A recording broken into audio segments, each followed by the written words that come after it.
নমস্কার। একটি পাহাড় কি শুধু পাথরের স্তূপ? একটি নদী কি শুধুই জলধারা? একটি বন কি শুধুই গাছের সমাহার? হয়তো নয়।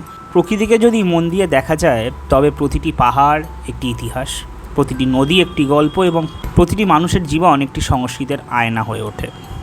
আজ আমরা কথা বলবো সত্যজিৎ রায়ের অসাধারণ তথ্যচিত্র সিকিম নিয়ে। তবে আজ আমরা তথ্যচিত্রের দৃশ্য বর্ণনা করব না, বরং জানার চেষ্টা করব এই তথ্যচিত্রটি দেখার পর একজন দর্শকের মনে কী ধরনের অনুভূতি জন্মাতে পারে এবং কেন এটি আজও গুরুত্বপূর্ণ।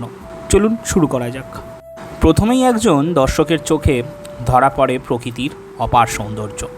বরফে ঢাকা পাহাড়, সবুজ উপত্যকা, মেঘের ভেলা, নদীর স্রোত, সব কিছু যেন আমাদের মনে করিয়ে দেয় পৃথিবী মানুষের জন্য তৈরি হয়নি, মানুষ প্রকৃতির একটি ক্ষুদ্র অংশ মাত্র।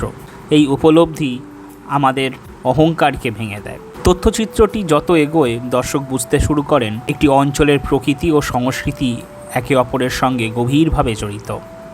মানুষ যেমন পরিবেশকে গড়ে তোলে, পরিবেশও তেমন মানুষকে গড়ে তোলে।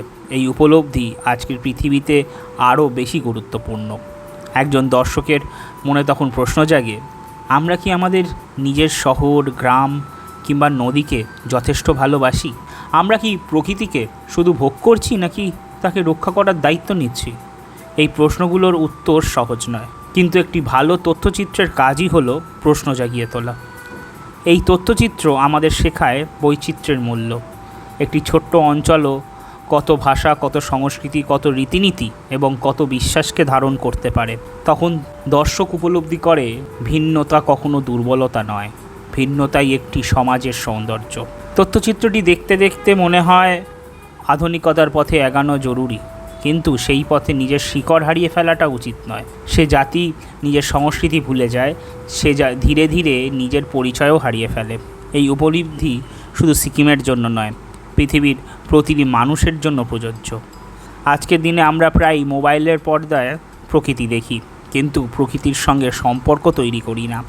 এই তথ্যচিত্র যেন নীরবে বলে, প্রকৃতিকে ছবিতে নয়, হৃদয় ধারণ করতে শেখো।